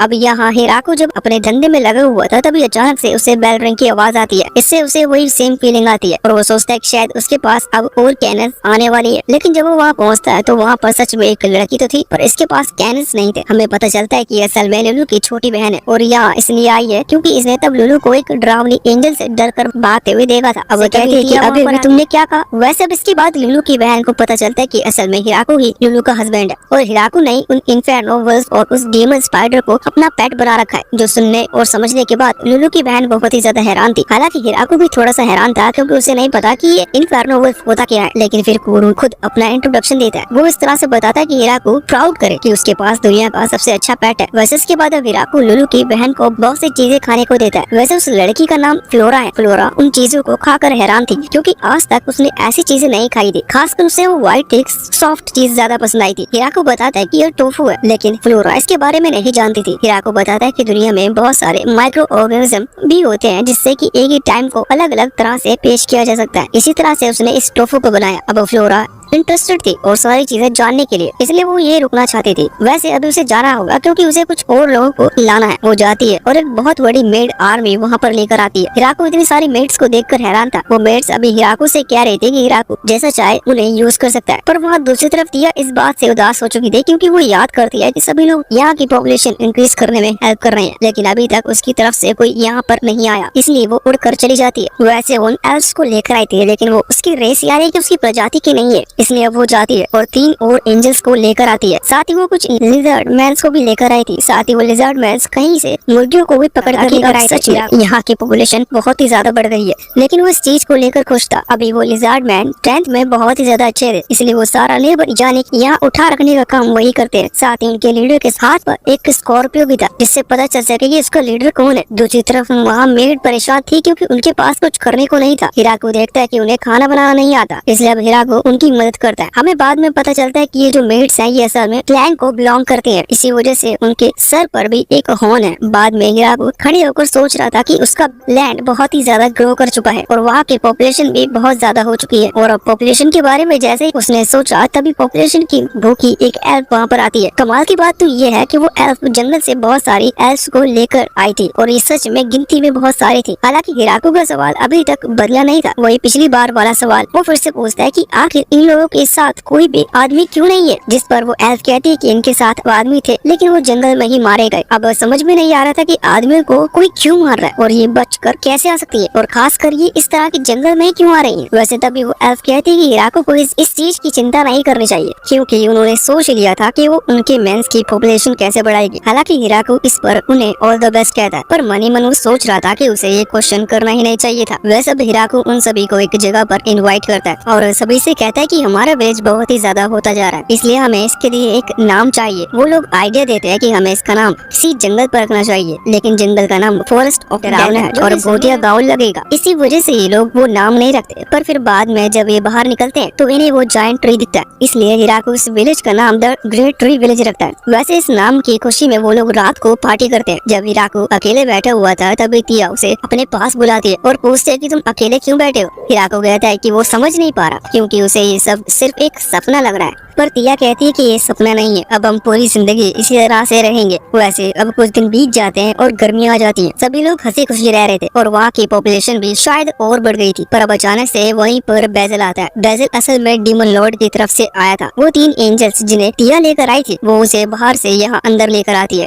बेजल हिराकू से मिलता है। हिराकू अभी घबरा रहा था, उसे लग रहा था कि शायद डीमन लॉर्ड उसे इस जगह से निकाल देगा क्योंकि ये जगह डीमन लॉर्ड की है, लेकिन नीलू हिराकू को मोटिवेशन देती है और कहती है कि वो खुद से इस चीज को डील करे। अब हिराकू बात करता है। यहाँ पर वो समझा रहा था कि शायद वो टैक्सेस मांगे, इसलिए हिराकू पहले ही कह देता है कि वो 10% टैक्स देने को तैयार है। जो सुनकर बेजल हैरान था, वो तुरंत ही इस ऑफर को एक्सेप्ट कर लेता है। बाद में वो एक कॉन्ट्रैक्ट साइन करते हैं और हिराकू को लग रहा था कि शायद 10% कम है, इसलिए वो उसे गिफ्ट देकर वहाँ से भेज देता। अभी हिराकू लुलू और तिया से कह रहा था कि कहीं उसने कुछ गड़बड़ तो नहीं कर दी, जिस पर वो दोनों कहते हैं कि नहीं, उसने सब कुछ सही संभाला। तिया बताती है कि वैसे नॉर्मली हर गाँव 50 से 60% टैक्स देता है, लेकिन हमने सिर्फ 10% का कहा और वो मान गए। इससे अच्छा और कुछ नहीं हो सकता। साथ में एक बार टैक्स लेने के लिए आएंगे तो हम तो झूठ भी कह सकते हैं कि हमने कितनी क्रॉप उगाई और वैसे ही टैक्स सिर्फ क्रॉप पर लगेगा। वैसे वहाँ पर बेजल और बाकी वो आदमी जो कि डीमन लॉर्ड की आर्मी से बिलोंग करते हैं, वो सभी लोग हैरान थे ये देख कर कि द ट्री विलेज ने इतनी आसानी से उन्हें 10% टैक्स देने का वादा कर दिया, क्योंकि उन्हें लगा कि वो लोग साफ मना कर देंगे और वो इतने ज्यादा ताकतवर है कि ये लोग उनसे लड़ भी नहीं पाएंगे। हालांकि तभी वही बैठा एक आदमी कहता है कि जरूर इसके पीछे कोई मोटिव होगा, पर बेजल कहते हैं कि अगर ऐसा या कुछ भी हुआ तो हम कुछ नहीं कर सकते, क्योंकि हिराको के साथ माइटी एंजल, प्रिंसेस वैम्पायर और साथ ही 3 किलर एंजल्स भी हैं और अभी उन्हें बाकियों के बारे में भी नहीं पता। वैसे अब तभी वो हिराको का गिफ्ट ओपन करता है जिसके अंदर एप्पल्स रखे हुए थे। उन्होंने वैसे तो एप्पल कभी नहीं खाए, पर जब वहाँ बैठा एक लड़का एप्पल खाता है तो उनकी तारीफ करने लगता है और उसी समय बेजल नोटिस करता है जिस कपड़े में हिराको ने वो बॉक्स बांध कर उन्हें दिया था वो असल में डीमन स्पाइडर का कपड़ा है। डीमन स्पाइडर वही है जिसने कुछ टाइम पहले डीमन लॉर्ड की कुर्सी को हिला कर रख दिया था, मतलब उसका सुख चैन छीन लिया था। वैसे इस तरफ एक दिन हिराको से मिलने के लिए एक बहुत पावरफुल ड्रैगन आता। ये ड्रैगन असल में किंग ऑफ ड्रैगन है और ये हिराको से बहुत अच्छे से बात कर रहा था। हिराको पहले को लगा कि ये उन पर हमला करने आया है, लेकिन बाद में एक और आदमी वहाँ आता है जो कि हिराको को बताता है कि किंग ऑफ ड्रैगन उनसे मिलने के लिए आया है। हिराको उन्हें इनवाइट करता है जिसके बाद किंग ऑफ ड्रैगन अपने नॉर्मल ह्यूमन रूप में आ गया था। वैसे ये यहाँ हिराको के लिए एक स्वॉर्ड भी गिफ्ट के तौर पर लाए थे जो कि बहुत ही ज्यादा रेयर है। अब इसके बाद अंदर आने पर हिराको उन्हें खाना देता है, साथ ही वो जूस भी देता है। जूस पीने के बाद किंग ऑफ ड्रैगन बहुत हैरान था क्योंकि उसे ये जूस बहुत पसंद आया था। वो इसकी और ज्यादा डिमांड करता है, लेकिन अब रात हो चुकी थी इसलिए वो आदमी उससे कहता है कि हमें चलना चाहिए, हम इन लोगों को परेशान कर रहे हैं। रात को हिराको को कुछ और भी काम होगा। अब इस बात पर किंग ऑफ ड्रैगन चला जाता है। वैसे उस किंग ऑफ ड्रैगन का नाम ड्राइम है। वैसे इनके यहाँ आने पर एक कारण था कि हिराको का जो विलेज है वहाँ उस जंगल को पार कर दूसरी तरफ की किंग ऑफ ड्रैगन मतलब कि ड्राइम का एक लैंड है, इसलिए चाहते हैं कि इनके बीच में दोस्ती बनी रहे, इसलिए वो दोस्ती का हाथ बढ़ाने आए थे जो कि हिराको ने बहुत अच्छे से हैंडल किया। वैसे हिराको सोचता है कि अगर इस तरह से और भी विजिटर्स आते हैं तो उन्हें और जगह की जरूरत पड़ेगी क्योंकि कुछ विजिटर्स रात को रुक भी सकते हैं, इसलिए वो गेस्ट हाउस तैयार करता है। बाद में जब उनके वहाँ पर गेस्ट आते हैं तो प्रॉब्लम नहीं होगी कि लिजर्ड मैन और वो 3 किलर एंजल्स उनकी तरफ भागती है। अब इतना देखकर तो वो कोई भी विजिटर डर ही जाएगा, इसलिए हिराको फैसला करता है कि वो बेल को चेंज करेगा। उसने ज़ैक्टोन को 2 बेल दे दी थी और कहा था कि अगर कोई खतरा ना हो तो तुम दूसरी बेल दबाना, जिस पर ज़ैक्टोन हाँ करता है और बाद में हिराको, लुलू और तिया से कहता है कि अगर कोई विजिटर आता है तो वो तीनों उनका वेलकम करेंगे। हालांकि इन मेट्स को ये चीज पसंद नहीं आती। उनकी लीडर कहती है कि ऐसे में आपको खतरा हो सकता है, इसलिए आपको और भी लोगों को ले जाना चाहिए। इसलिए हिराको कुछ हाई लेवल मेट्स और साथ ही कुछ लिजर्ड मैन को साथ ले जाने के लिए हाँ कर देता है। वैसे जो विजिटर्स यहाँ रात को रुकेंगे उनसे इन्हें थोड़ा सा खतरा है क्योंकि इन्हें नहीं पता कि जो यहाँ पर आने वाला है उसका इंटेंशन क्या है, इसलिए हिराको फ्लोरा के पास जाता है। फ्लोरा के पास एबिलिटी है कि वो कई दिनों तक बिना सोए जाग सकती है। अगर उसके पास प्लॉट होता तो ये एबिलिटी उसके बहुत काम की होती। हालांकि जैसे वो फ्लोरा ये बात करता है तो फ्लोरा तुरंत इस चीज के लिए हाँ कर देती है। वैसे अब कुछ दिनों बाद उनके वहाँ पर बहुत सारे विजिटर्स आते हैं। ये असल में किसी दूसरे गाँव से आए थे और ये इनके साथ ट्रेडिंग रिलेशन बनाने के लिए आए थे। अभी बहुत सारे थे, इन्हें खाने के लिए चीज भी चाहिए थी और रात के टाइम में इन्हें एक कमरे में बंद कर दिया गया था। हिराको बाकी से पूछता है कि वो इनके साथ ऐसा बिहेव क्यों कर रहे हैं, जिस पर गर्ल्स बताते हैं कि ये कुछ भी गिफ्ट्स लेकर नहीं है, उन्हें गिफ्ट चाहिए थे। वो मेट्स की लीडर कहती है कि उसे और ज्यादा बड़ी स्वॉर्ड चाहिए, इस वजह से वो इनसे गुस्सा है और उन्हें स्पेशल ट्रीटमेंट नहीं मिलेगा। बाद में जब उनके लिए खाने का इंतजाम होता है तो उन्हें खाने भी कम दिया जाता है और साथ ही उन्हें वो जूस भी नहीं दिया जाता, लेकिन हिराको ने फोर्स करवाता है और टेबल पर जूस रखता है और वो जो विलेजर्स थे वो बहुत ही खुश थे। वैसे इस पार्टी के दौरान डील वगैरह की बात होती है और साथ ही तभी तिया उस लड़के के पास जाती है जो भी उन विलेजर्स का लीडर बनकर आया है। उसके साथ बैठती है और पूछती है कि आखिर वो उन पर नजर रखे क्यों है, जिस पर वो लड़का कहता है कि हाँ वो डर रहे थे और उन्होंने सोचा वो 1-2 लोगों को दूर हटा देंगे जिससे कि अगर यहाँ कोई प्रॉब्लम होती है तो वो लोग भागकर गाँव में जाकर ये चीज बता सकें कि ये जगह खतरनाक है। वैसे हिराको तिया की इन्फॉर्मेशन निकलवाने वाली इस टेक्निक को देखकर बहुत इम्प्रेस था। वैसे ये लोग बताते हैं कि ये इनके लिए कुछ चीजें भी लेकर आए हैं। आज के लिए वो कुछ जगह चम्मच वगैरह लेकर आए थे जो कि आयरन या स्टील और से बनी हुई थी, जो देखकर हिराको इम्प्रेस होता है और कहता है कि हाँ ये काम की चीज है। वैसे वो लोग हिराको से डिमांड करते हैं कि अगली बार से हिराको उनके विलेज आए क्योंकि उनका विलेज और हिराको का विलेज बहुत ही ज्यादा दूर है, इस वजह से उन्हें ट्रैवल करने में परेशानी होती है। हिराको को भी परेशानी तो होती है पर ये उसे ज्यादा याद आता है कि उसके पास कोरू और बाकी सभी वर्ल्स हैं जो कि उसकी मदद करेंगे, इसलिए वो हाँ कर देते हैं। अब ट्रेडिंग रिलेशन बनने के बाद वो सारे विलेजर्स वहाँ से जाने लगे थे, लेकिन वो लास्ट में जाने से पहले वो आदमी हिराको से माफी मांगता है और कहता है कि माफ करना, हम तुम्हारी गिफ्ट लेकर नहीं आए। वो बताता है कि उनका गाँव बहुत ही ज्यादा गरीब है इसलिए वो किसी चीज को अफोर्ड नहीं कर सकते। वो प्रॉमिस करते हैं लेकिन हिराको कोई बड़े गिफ्ट की उम्मीद नहीं रखे। हिराको कहता है कि साइज मैटर नहीं करता तो सामने वाले का दिल मैटर करता है। अब इस दिल को तसल्ली देने वाली लाइन को सुनने के बाद वो लोग वहाँ से चले गए थे। वैसे फाइनली वो दिन आता है जब ये लोग अपना सामान लेकर उधर जाते हैं। जब तिया गई थी उन सारे लेजर्ड मैन्स को लेकर। वैसे दूसरी तरफ इनका रिलेशन हुआ ड्राम यह है कि किंग ऑफ ड्रैगन के साथ भी अच्छा चल रहा है। वो अक्सर यहाँ पर अपना ट्रेजर लेकर आता है क्योंकि उसे इनका जूस बहुत पसंद है। लेकिन एक दिन जब वो और ज्यादा जूस के लिए आया था तभी तिया सील कर लौटती है और बताते है कि उसने सब कुछ बेच दिया। बाद में पता चलता है कि उसने तो जूस भी सारा उन गाँव वालों को बेच दिया। वैसे वो गाँव वाले पहले डर रहे थे लेकिन बाद में फिर उन्हें इनके खाने को एक्सेप्ट कर लिया था। तो अब जूस खत्म हो जाने की वजह से ड्राइम बहुत ही ज्यादा दुखी था, पर हिराको उससे प्रॉमिस करते कि वो रात को उससे ज्यादा अच्छी क्वालिटी का जूस पिलाएगा, जिस पर ड्राइम खुश था। वैसे अब तभी तभी तिया कहते हैं कि वो विलेज से एक न्यूज लेकर आए। वो विलेज लीडर से रिक्वेस्ट कर रहे थे कि उनके वहाँ पर कुछ लोग हैं और वो चाहते हैं कि वो यहाँ हिराको के साथ रहे। अब हिराको को पहले शक था, पर तिया इस शक को कंफर्म करती है और कहती है कि वो सभी लड़कियां हैं। अब हिराको खुद भी जानता था कि वो कुछ नहीं करने वाला, इसका मतलब फ्यूचर में वो लोग बूढ़े होकर ऐसे ही मर जाएंगे। इसलिए हिराको कहते हैं कि इस बार तुम कुछ लड़कों को भी साथ लेकर आओगे जिससे कि उनका फ्यूचर बच सके। अब इस पर तिया हाँ कर देती है। बाद में जब वहाँ वो बीस्ट गर्ल आती है जिनके बारे में विलेज लीडर ने कहा था, तो उनके साथ में कुछ छोटे बच्चे भी आते हैं। हिराको का मतलब कुछ छोटे बच्चों से बिल्कुल नहीं था, पर तभी वो एक बीस्ट गर्ल लेकर आती है। एक बीस्ट गर्ल कहती है कि ये अभी नहीं पर फ्यूचर में उनके काम आएंगे। वैसे एक दिन जब हिराको काम कर रहा था तो नोटिस करता है कि उसके अलावा यहाँ हर कोई मैजिक का इस्तेमाल कर सकता है, यहाँ तक कि वो छोटे छोटे स्लैब्स भी मैजिक का इस्तेमाल कर सकती थी। पर फिर हिराको सोचता है कि उसे इम्पॉसिबल चीजों पर फोकस ना करते हुए इस चीज पर फोकस करना चाहिए जो वो कर सकता है। पर तभी एक एंजल वहाँ पर उड़ते हुए आती है और हिराको से कहती है कि एक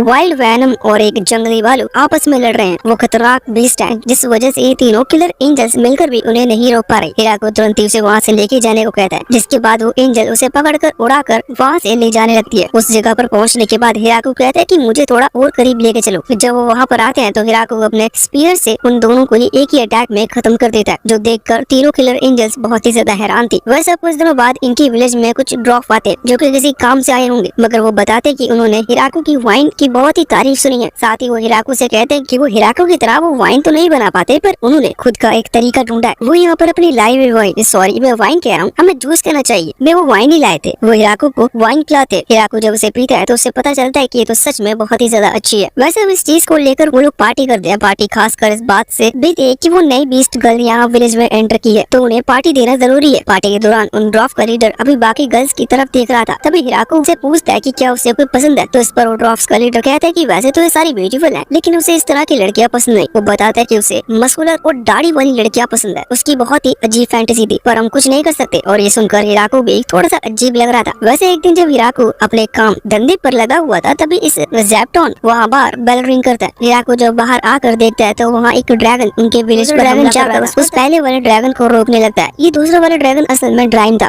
पर अब एक तीसरा ड्रैगन वहाँ पर आता है जो कि ड्राइम पर हमला कर रहा था। पर ये देखकर हिराको ड्राइम को बचाने के लिए उस तीसरे वाले ड्रैगन पर हमला करता है, जिसे तीसरे वाले ड्रैगन ने बहुत ही मुश्किल से डोज दिया था। अब हिराको वैसे उनके ऊपर हमला करता है, लेकिन तभी ड्राइम का असिस्टेंट वहाँ पर आकर हिराको को रोक देता है। बाद में पता चलता है कि जो पहले ड्रैगन आया था वो असल में ड्राइम की बेटी है, दूसरा ड्राइम था, और तीसरे में जो ड्रैगन आया था वो ड्राइम की वाइफ है। अब वो तीनों ही ह्यूमन फॉर्म में आकर नीचे आते और फिर हिराको उनसे माफी मांगता है, लेकिन ड्राइम कहता है कि तुम्हें माफी मांगने की जरूरत नहीं, माफी तो हमें मांगनी चाहिए। यहाँ हमें पता चलता है कि ड्राइम की बेटी का नाम लेस्टी है और वो बस ऐसे ही उड़कर यहाँ हमला करने के लिए आ गई थी, लेकिन ड्राइम की जो वाइफ है उसका एक अलग रीजन था। तो मम्मी मिलकर यहाँ पर बताती कि असल में उसे शक है कि ड्राइम का किसी के साथ लफड़ा चल रहा है, क्योंकि वो रोज रात वहाँ से गायब रहता है। वैसे इसका कारण ये था कि उसे हिराको का जूस बहुत पसंद है, इसलिए वो रोज रात यहाँ आकर जूस पीता है। अब सारी कंफ्यूजन दूर हो चुकी थी। ड्राइम अपनी वाइफ को समझाता है कि उसने बहुत बड़ी गलती कर दी, क्योंकि अगर हिराको का अटैक उसे लग जाता तो वो मारी जाती। वो तो अच्छा है कि ज़ेप्टोन ने उसे बचा लिया। असल में ज़ेप्टोन ड्राइम का पुराना दोस्त है और इसी वजह से वो ड्राइम और उसकी वाइफ को जानता है, इसलिए उसने पहले ड्राइम को वहाँ सामने से दूर कर दिया था। वैसे सिचुएशन को समझाता है कि इस वजह से वो यहाँ पर आता है, क्योंकि हिराको बहुत ज्यादा ताकतवर है, तो उसे में ऐसा लगा कि वो कॉन्ट्रैक्ट बनाकर रखना चाहिए। उसकी बात सही थी, लेकिन मम्मी मिलकर और ज्यादा समझदार है, इसलिए वो अपनी बेटी से कहते हैं कि अब उसे वो यहाँ पर रुकेगी। अब आप समझ ही गए होंगे कि क्यों, इसलिए मुझे बताने की जरूरत नहीं। अब हिराको ने तो उसे बस एक अनाथ आश्रम खोल रखा था, इसलिए वो लेस्टी को भी यहाँ उनके साथ रहने की परमिशन दे देता है। हालांकि लेस्टी के साथ उसे थोड़ा सा संभल कर रहना होगा, क्योंकि लेस्टी अपनी पावर का पूरी तरह से कंट्रोल नहीं है। वो जब गलती से छींकती है तभी वहाँ एक धमाका हो जाता है और हिराको समझ जाता है कि फ्यूचर में लेस्टी बहुत प्रॉब्लम क्रिएट करेगी। वैसे कुछ दिनों बाद हम देखते हैं कि हिराको सोच रहा था कि आखिर वो लेस्टी का क्या करे, क्योंकि वो वैसे भी कुछ चीज तो करने नहीं वाला, इसलिए उसे कुछ जरूरी काम ही होगा। तो अभी वो तिया से पूछता है। तिया बताती है कि इस तरह के ड्रैगन बहुत समझदार होते हैं, इसलिए डील्स वगैरह का काम लेस्टी संभाल सकती है। अब हिराको उसे चीज सौंप देता है। कुछ दिनों बाद हम देखते हैं कि बेसिल यानी कि डीमन लॉर्ड का वो आदमी यहाँ पर आता है। आज वो टैक्स कलेक्ट करने नहीं बल्कि कुछ चीजें लेने आया था, लेकिन जब वो वहाँ आकर लेस्टी को देखता है तो उसकी फट जाती है। वो डर गया था, क्योंकि वो लेस्टी को देखते ही पहचान गया था कि ये ड्रैगन ऑफ डिस्ट्रक्शन है और ये बेवकूफ ड्रैगन है, ये किसी की भी नहीं सुनती। पर वो सोच रहा था कि ये यहाँ पर क्यों है और इतनी शांत क्यों है। वैसे यहाँ पर 10 बॉक्स ऑरेंज लेने के लिए आया था, लेकिन लेस्टी कहती है कि उनके पास ऑरेंज नहीं बचे, अगर उसे स्ट्रॉबेरी चाहिए तो वो उसे स्ट्रॉबेरी दे सकती है। अब बेसिल इतना ज्यादा डर चुका था कि वो इस बात पर ध्यान नहीं देता और कहता है तुम्हें जो देना है वो दे दो, बाद में उसे 10 बक्से दे दिए जाते हैं। और लेस्टी और हिराको कहते हैं कि अगर तुम चाहो तो तुम इन्हें काउंट कर सकते हो। लेकिन काउंट करने लगा था, जैसे वो पैसे वगैरह देता है तो वो तुरंत ही वहाँ से भागता है। वो जब वापस अपनी जगह पर पहुँचता है तो बाकियों को बताता है कि उसने वहाँ लेस्टी यानी ड्रैगन ऑफ इंस्ट्रक्शन को देखा। वो एक ऑलमाइटी ड्रैगन है, इसलिए वो बाकी सभी लोग भी बहुत ज्यादा हैरान हो चुके थे। वो सोच रहे थे कि पहले वो इस पर नजर रखेंगे, लेकिन वो देखकर हैरान था कि आखिर हिराको की स्ट्रेंथ और ज्यादा बढ़ते कैसे जा रही है। लेकिन फिर भी बेसिल ने फैसला किया था कि वो किसी न किसी तरह से हिराको की मिलिट्री फोर्स को काउंट करके रहेगा, जिसके लिए उसे एक जासूस की जरूरत है और इसमें बहुत खतरा है। इसलिए वो अपनी बेटी को चुनता है। उसकी बेटी का नाम फ्लोरम है, या ये नाम फ्लोरा की तरह है, लेकिन हम क्या कह सकते हैं। अब फ्लोरम बहुत ही ज्यादा कॉन्फिडेंस थी। वो अपने फादर से प्रॉमिस करके आती है कि वो सारी इन्फॉर्मेशन निकाल कर आएगी। वो वहाँ सीधा जंगल के ऊपर टेलीपोर्ट होती है, जहाँ उसकी मुलाकात लेस्टी से होती है। लेस्टी उसका वेलकम करती है, लेकिन फ्लोरम उससे ज्यादा बात नहीं करती क्योंकि वो जानती थी कि लेस्टी कितनी ज्यादा स्ट्रॉन्ग है। अब फ्लोरम एक चार्ट लेकर आई थी जिसमें वो सभी की इन्फॉर्मेशन लिख रही थी, लेकिन धीरे धीरे कर उसका कॉन्फिडेंस गिरने लगता है क्योंकि वो वहाँ पर हर उस पावरफुल पर्सन को देख रही थी जिसका नाम इस दुनिया में फेमस है। वैसे एक पावरफुल ड्रैगन से लेकर एक छोटे से स्पाइडर तक उसने सभी का नाम नोट कर लिया था, लेकिन अब बस इनका लीडर बचा हुआ था, मतलब कि हिराको। वो सोच रही थी कि इनका लीडर इनमें से सबसे ज्यादा पावरफुल होगा, पर अब तभी वहाँ पर हिराको आता है और वो उसे देखकर हैरान हो जाती है क्योंकि हिराको एक कमजोर सा लड़का लगता है। वैसे वो वहाँ से चली गई थी। बाद में वो जाकर लेस्टी से की कोशिश कर रही थी। वो यहाँ उससे बात करती है, उससे पूछते कि वो लोग हिराको के साथ क्यों है। हिराको तो इतना कमजोर लगता है, लेकिन लेस्टी बताते कि हिराको इतना ताकतवर है कि वो उसकी मदर को भी हरा सकता है, जो सुनकर फ्लोरम हैरान थी। वैसे हिराको इन दोनों की बात करते हुए नोट करता है। वो यहाँ पर आता है, लेकिन फ्लोरम लेस्टी से तो अच्छे से बात कर रही थी, लेकिन हिराको जब भी आता है तो वो घबरा कर वहाँ से भाग जाती है, जो चीज हिराको को अजीब लग रही थी। वैसे कुछ दिनों बाद हम देखते हैं कि अब वो अपना बिजनेस ओपन करने के सोच रहे थे। इस पर फ्लोरम उन्हें आइडिया देता है कि अगर वो चाहे तो वो समुद्री इलाकों में जाकर वह अपना सामान बेच सकते हैं, क्योंकि इन लोगों को इस तरह की चीजें नहीं मिलती, इसलिए वो इसके बदले उन्हें समुद्री खाना देंगे। और अब फ्लोरम को इसके बारे में ज्यादा अच्छी नॉलेज भी थी, इसलिए वो उसके साथ जाने को कहती है। वैसे वहाँ से लेस्टी, फ्लोरम और लिजर्ड मैन निकल चुके थे। वो उस जगह पर पहुँचते हैं और वहाँ के एक फेमस मर्चेंट से जाकर मिलते हैं। यहाँ वो मर्चेंट फ्लोरम को शायद पहचानता था, लेकिन वो फ्लोरम से बाकियों के बारे में पूछता है, इसलिए अब लेस्टी अपनी इंट्रोडक्शन देती है, जो सुनकर वो आदमी घबरा गया था। वो सोचता है कि जितना फायदा उसे इस डील से नहीं होगा, उससे ज्यादा तो इससे रिस्क है, क्योंकि ड्रैगन ऑफ डिस्ट्रक्शन से पैसे की लेन देन की बात कोई कैसे कर सकता है। पर फिर भी वो दिल पर पत्थर रखकर ऑफर कंटिन्यू सुनने को कह देता है। बाद में लोग उसे वो सारे फ्रूट्स दिखाते हैं जो ये अपने साथ सैंपल के तौर पर लाए थे। उन्हें देखकर वो आदमी हैरान था। वो सोचता है कि नहीं, वो गलत था, इन फ्रूट से उन्हें बहुत फायदा होगा, क्योंकि इस तरह के फ्रूट यहाँ मिलते नहीं, बल्कि वो इन्हें और दूर भी जाकर बेच सकता है। उसने तुरंत ही हाँ कर दी थी, पर फिर वो सामने उन लिजर्ड मैन्स को भी देखता है। वो सोचता है कि इन्हें खतरा तो अभी भी है, पर फिर भी हाँ कर देती है, इसलिए वो उनके साथ यहाँ ग्रेट ट्री विलेज में आने के लिए भी मान गया था। वो विलेज आता है, पर ये उसकी सबसे बड़ी गलती थी, जो लेस्टी को तो देख ही लिया था, लेकिन अब वो सारे लिजर्ड मैन्स, एल्व्स, डॉर्स और साथ ही टिया को भी देख लेता है, जो कि सबसे ज्यादा खतरनाक थे। उनके साथ वो उन तीनों किलर एंजल्स को भी देख लेता है। अब इतना सब झेलने के बाद जब वो हिराको से मिलता है तो फाइनली थोड़ा सा रिलैक्स फील करता है, क्योंकि हिराको कम से कम नॉर्मल ह्यूमन जैसा दिखता है। लेकिन इतने में ही वो लुलू आती है और वो लुलू को पहचानता है कि लुलू असल में वैम्पायर प्रिंसेस है, इसलिए वो उसे देखकर घबरा गया था। हालांकि फिर भी वो किसी तरह से यहाँ डील करके ही जाता है। उसने अपनी 3 बातें बताई थी। वो कहता है कि मेरे यहाँ पर आने के सिर्फ 3 मकसद थे। पहला मकसद, वो यहाँ पर मेयर से मिलना चाहता था। दूसरा मकसद, वो इस विलेज के साथ नेगोशिएशन कर डील साइन करवाना चाहता था फ्यूचर के लिए। और तीसरा मकसद, वो चाहता था कि वो यहाँ इन ऑफिशियल ट्रेड एम्बेसडर बने। और इस पर हिराको तीनों शर्तों पर हाँ कर देता है। अब वो जो तीसरी वाली शर्त थी वो उन्होंने इसलिए हाँ की थी क्योंकि इसके कॉन्टेक्ट तो दूर दूर तक है, इसलिए ये उनकी मदद करेगा उनका बिजनेस बहुत ही ज्यादा लेवल पर एक्सपेंड करने में। वैसे उसी रात हिराको उस आदमी के लाए हुए खाने को बनाता है और सभी को टेस्ट कराता है। वैसे अगली मॉर्निंग एक और ड्रैगन उनके वहाँ पर आकर उनके विलेज पर हमला कर रहा था। हिराको उस पर हमला करता है, लेकिन वो ड्रैगन उस अटैक को डोज कर लेता है। या हिराको ने उस ड्रैगन को मारने के लिए अटैक नहीं किया था, वो सिर्फ उसे अपने जाल में फंसा रहा था, जिसमें वो कामयाब हो चुका था, क्योंकि अब वो ड्रैगन वहाँ से नीचे गिर जाता है। असल में हिराको को शक था कि कहीं ये ड्रैगन भी ड्राइम का कोई रिश्तेदार तो नहीं। वैसे उसका शक सही साबित होता है, क्योंकि जब वो वहाँ पहुँचता है तभी वहाँ पर ड्राइम आ जाता है। वो बताता है कि असल में उसकी बड़ी बहन है। इसने सुना है कि हिराको और लेस्टी शादी कर रहे हैं। अब ये चीज थोड़ी सी वियर्ड थी, इसलिए ड्राइम हिराको को बताता है कि उस दिन उसने हिराको का जूस कुछ ज्यादा ही पी लिया था, इसलिए पता नहीं चला कि उसने क्या कह दिया। वैसे वो ड्रैगन लड़की अपना नाम हारुकिन बताती है। वो कहती है कि वो इसलिए यहाँ पर आई थी क्योंकि उसने सुना है कि हिराको बहुत ताकतवर है, और ये चीज उसने देख भी ली, मगर वो इस बात से दुखी थी कि उसकी नेस उससे 900 साल छोटी है और उससे पहले शादी कर रही है। वैसे वो हिराको को अपने प्लांट्स दिखाकर इम्प्रेस करने लगता है। उसे उम्मीद थी कि शायद हिराको उससे शादी कर ले, क्योंकि वो लेस्टी से ज्यादा अच्छी दिखती है, लेकिन हिराको पहले ही उसे रोक देता है क्योंकि ये सारी बात झूठी थी। अब वो उसे अपने घर पर लेकर आते हैं, जहाँ बाद में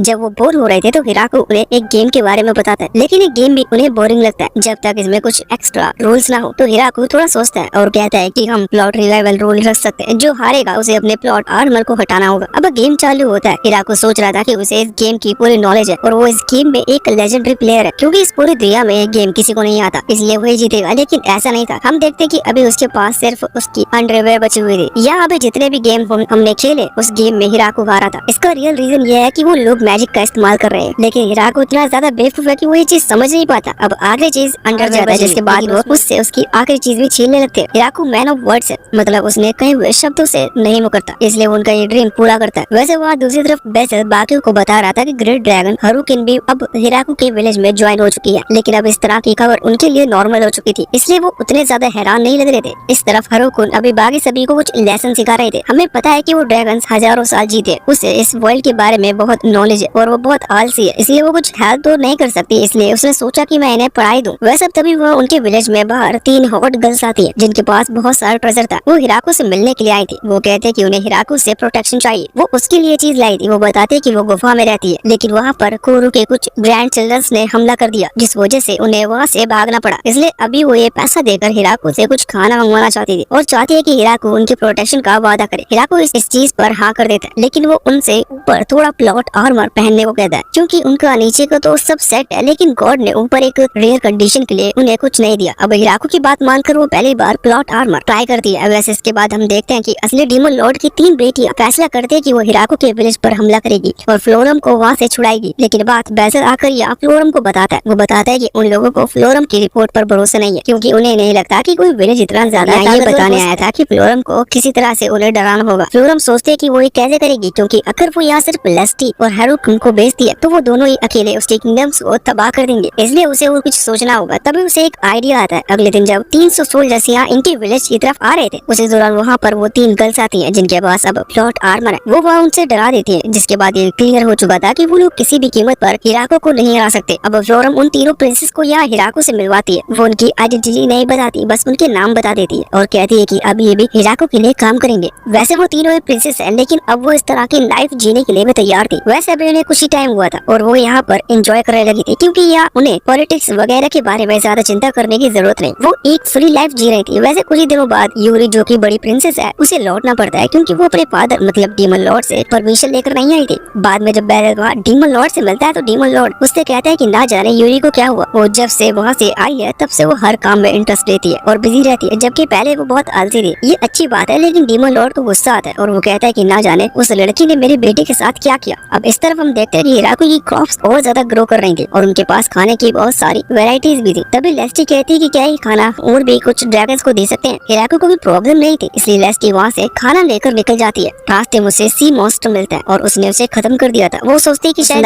और फिर वो अपनी जर्नी पर आगे बढ़ती है। वैसे दूसरी तरफ हारुकिन भी अभी खाना लेकर किसी दूसरी डायरेक्शन में जा रही थी, लेकिन जब वो लौट कर आती है तो वो कुछ लोगों को अपने साथ लेकर आती है। वैसे इस कहानी में मेल्स बहुत कम है, इसलिए ऑब्वियस सी बात है कि ये भी फीमेल ही थी। वैसे ये माउंटेन्स गर्ल है और ये एल्फ क्लैन को ही बिलोंग करती है, मगर ये अलग टाइप की है। अब इनके बारे में ज्यादा जानने की जरूरत नहीं, बस दिक्कत ये थी कि पहाड़ों पर इन्हें खाने की कमी हो रही थी, इसलिए हिराको की मदद मांगने के लिए आई है। अब हिराको थोड़ा सा सोच में पड़ जाता है, जो देखकर इन गर्ल्स की लीडर कहती है कि हाँ हम समझ सकते हैं, हम अजनबी है और तुम हम पर भरोसा नहीं कर सकते। लेकिन हिराको कहता है कि नहीं, वो बस ये सोच रहा था कि वो लोग आखिर रुकेंगे कहाँ, क्योंकि उनके पास अभी जगह की कमी पड़ रही है। तो इस पर वो गर्ल्स की लीडर कहती है कि अगर वो चाहे तो उसके कमरे में वो लोग रुक सकते हैं, उन्हें ज्यादा जगह नहीं चाहिए, वो बारी बारी से बेड शेयर कर लेगी। लेकिन हिराको कहता है कि नहीं, उन्हें ऐसा करने की जरूरत नहीं है। वैसे बाद में हम देखते हैं कि हिराको ने सभी से तंग आकर एक खुद का पर्सनल बाथरूम बना लिया था, जो कि उसके लिए एक बहुत बड़ा अचीवमेंट है। वैसे अब 1-2 दिन बाद हिराको नोटिस करता है कि लुनु का बिहेवियर कुछ अलग है। वो अभी रेस्ट कर रही थी और उससे पूछता है। वो कहती है कि उसे अजीब सा फील हो रहा है, शायद ऐसा क्लाइमेट चेंज की वजह से हो रहा है और शायद वो बीमार है। तभी वो बीस्ट गर्ल उससे पूछती है कि क्या उसे खट्टा खाने का मन कर रहा है, जिस पर लुनु हाँ करती है। तो बीस्ट गर्ल हैरान हो जाती है। वो बताती है कि सेम ऐसी चीज वहाँ गाँव में एक और लेडी के साथ हुई थी।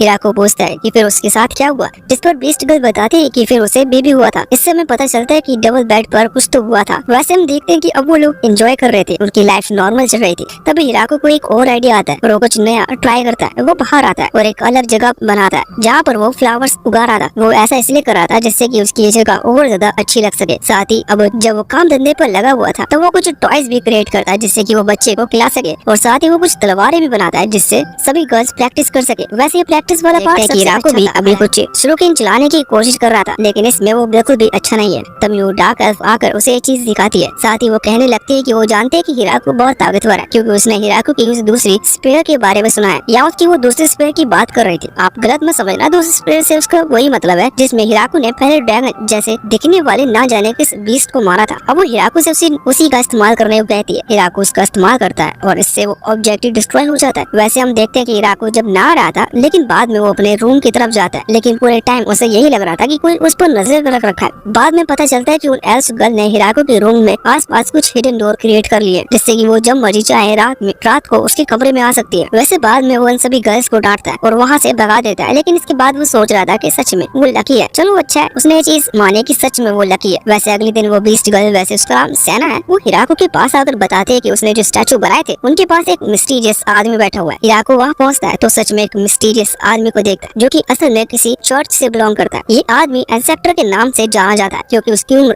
4000 साल है। ये इस दुनिया का सबसे बड़ा इंसान है, मगर दिखने में जवान है। हिराको उसे अपने घर पर लेकर आता है, जहाँ वो उससे पूछता है कि वो यहाँ पर क्यों आ रहा है, कि वो यहाँ पर क्या कर रहा है। वो आदमी बताता है कि उसने 4000 साल पहले गॉड को देखा था, लेकिन वो भूल चुका था कि गॉड कैसे दिखते हैं। इसलिए वो हिराको की बनाई हुई वो स्टैचू को देख रहा था। उसे वो चाहिए क्योंकि वो उन्हें अपने साथ ले जाना चाहता है, लेकिन हिराको कहता है कि नहीं, वो उन्हें नहीं बेच सकता, पर वो उसकी रिक्वेस्ट पूरी जरूर करेगा। उसके लिए मैं स्टैचू क्रिएट कर। वैसे बाद में जब वो आदमी जाने से पहले हिराको से पूछता है तो हिराको कह देता है कि उन स्टैचू बेचे नहीं, उसने सिर्फ उसे ये बना कर दिया है। लेकिन बाद में वो आदमी पहले तो प्रीस्ट से मिलता है और उस चर्च में उस स्टैचू को रखवाता है, और इसके बाद हिराको के पास एक बहुत ही महंगा पियानो बेचता है। ये पियानो बहुत ही अच्छा था और बाकी सारी गर्ल्स का अटेंशन में ग्रैब कर रहा था, लेकिन वो गर्ल्स उसे प्ले नहीं कर पाती क्योंकि वो सोचती है कि अगर ये टूट गया तो वो क्या होगा, क्योंकि ये बहुत एक्सपेंसिव है। लेकिन बाद में वो रिक्वेस्ट करती है, जिसके बाद हिराको उसे ट्रेड एम्बेसडर से रिक्वेस्ट करता है। वैसे उसका नाम माइकल है। वो उन्हें एक पुराना पियानो अरेंज करवा कर देता है, जिससे कि लोग सीख सकते हैं। अब इससे सभी गर्ल्स बहुत खुश हो गई थी, लेकिन हिराको को प्रॉब्लम हो चुकी थी क्योंकि अब वो रात को सो भी नहीं पाता, क्योंकि हर एक गर्ल बारी बारी प्रैक्टिस करती है, जिस वजह से 24 घंटे वो पियानो बजता रहता है। वैसे एक दिन हिराको और लुलू साथ बैठे हुए, जहाँ हिराको लुलू से कह रही थी कि वो प्रेग्नेंट है, उसका इस तरह से चलना क्या ठीक होगा, जिस पर लुलू कहती है कि हाँ। बाकी सभी गर्ल्स ने उससे इंकरेज किया है कि उसे एक्सरसाइज करनी चाहिए जिससे बच्चा हेल्दी हो। वैसे बाद में हम देखते हैं कि सभी गर्ल्स अभी लुलू से डिमांड कर रही थी कि क्या वो उसकी हेल्प कर सकती है, लेकिन लुलू कहती है कि उसे किसी चीज में हेल्प नहीं चाहिए, पर वो हेल्प करना चाहती है। अब लुलू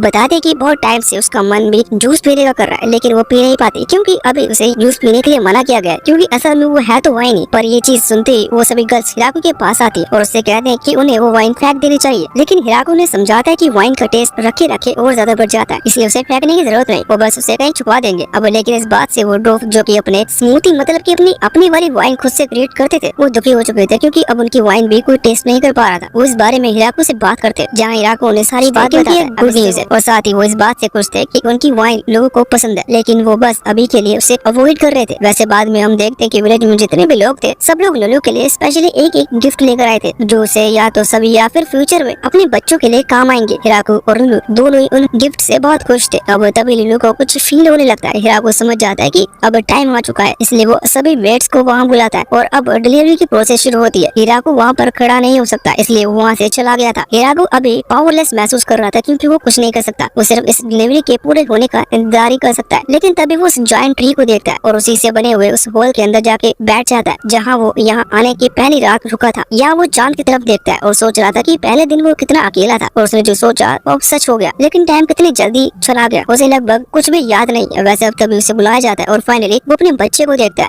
वो उसे उठाता है और अपनी पिछली लाइफ को याद करते हुए उससे कहता है कि तुम्हें स्ट्रॉन्ग बनना होगा। तभी लुलू कहते हैं कि इसे हम दोनों मिलकर स्ट्रॉन्ग बनाएंगे। वैसे वो दोनों अपने बच्चे का नाम अल्फ्रेड रखते हैं। बाद में हम देखते हैं कि हिराको सभी को कुछ गिफ्ट देना चाहता था क्योंकि उन्हें इस पूरे गांव को बनाने में उसकी इतनी मदद की है। वो मेटल से कुछ कॉइन्स क्रिएट करने लगता है। उन कॉइन्स पर वो जायंट ट्री बनाता है। वो सभी को बताता है कि इन कॉइन्स को किसी भी चीज को बाय करने में यूज कर सकते हो। उसके गांव के अंदर एक तरीके से ये पैसे की तरह काम करते हैं। अब लेकिन ये सिर्फ यही करेंसी है और हिराको को उनके काम के हिसाब से कॉइन्स दे देता है। सब उन कॉइन्स का यूज करना शुरू कर देते हैं। हिराको इस चीज से बहुत खुश था। बाद में वो दिन आ जाता है जिस दिन वो हिराको के न्यू बॉर्न बेबी के लिए पार्टी करने वाले थे। यहाँ पार्टी के दौरान सभी गर्ल्स बहुत टाइम बाद उस जूस को पी रही थी क्योंकि लुलू नहीं पी पाती थी, इसलिए उन्होंने भी उसे पीना बंद कर दिया था। वैसे तभी वो ड्रूफ्स का लीडर वहाँ पर आता है और उन्हें नया बैरल दिखाता है जिसके अंदर उन्होंने एक दूसरा जूस बनाया है जो कि पहले वाले से ज्यादा अच्छा है। वो सभी को वो जूस सर्व करते हैं और वहाँ पर उस ड्रूफ को उम्मीद थी कि लुलू सबसे ज्यादा जूस पिएगी क्योंकि उसे सबसे ज्यादा इच्छा थी। लेकिन लुलू कहती है कि अब वो एक मम्मी मिलकर बन चुकी है, इसलिए वो ये सब चीज ज्यादा कंज्यूम नहीं कर सकती। और इस पर वो ड्रूफ कहते हैं कि ठीक है तो फिर तुम इसे सेव करके रखो जिससे कि तुम इसे रोज थोड़ा थोड़ा कंज्यूम कर सकती हो। हालांकि तब हिराको कुछ कहता है कि क्यों ना हम इसे पूरी तरह से सील कर 20 साल के लिए रख दे। इससे जब उनका बेटा यानी कि अल्फ्रेड बड़ा होगा तब वो साथ में एंजॉय कर पाएंगे। हालांकि तब ये ड्रूफ मर चुका होगा। वैसे भी पार्टी इसी तरह से चलती है। दूसरी तरफ हम वहाँ डीमन किंगडम में आते हैं जहाँ हम देखते हैं कि उन्हें भी हिराको के बच्चे के बारे में पता चल चुका था। साथ ही वो खुशी भी थे और हिराको को कांग्रेचुलेशन करने के लिए एक लेटर रख रहे थे। इस तरफ तिया बाकी सभी को बताते हैं कि अभी जंगल में और भी ऐसे लोग हैं जिन्हें घर नहीं मिल रहा और उन्हें भी एक घर चाहिए। हालांकि अब इनके विलेज में इतनी जगह नहीं है कि और ज्यादा लोगों को जमा कर सके, इसलिए वो एक और नया आइडिया ढूंढते हैं। लोग कहते हैं कि क्यों ना हम एक और विलेज बनाए, जो कि आइडिया सभी को पसंद आता है। ये कहते हैं कि हम इस विलेज का नाम द ग्रेट ट्री विलेज 2 रखेंगे। वो फैसला करते हैं कि जिस तरह से हिराको ने उनकी मदद की थी, वैसे ही वो बाकियों की मदद करेंगे और एक बहुत बड़ा किंगडम क्रिएट करेंगे। वैसे वहाँ वो ड्रूफ अभी भी दुखी था, क्योंकि उसका बनाया हुआ वो जूस किसी ने पूरा नहीं खत्म किया। अगर आप उसकी मदद करना चाहते हो तो इस वीडियो पर लाइक कर दीजिएगा। हम ऐसी कहानी के साथ फिर से लौटेंगे, इसलिए चैनल को सब्सक्राइब भी कर लीजिएगा। अब इसी के साथ ही वीडियो यहीं पर एंड होता है।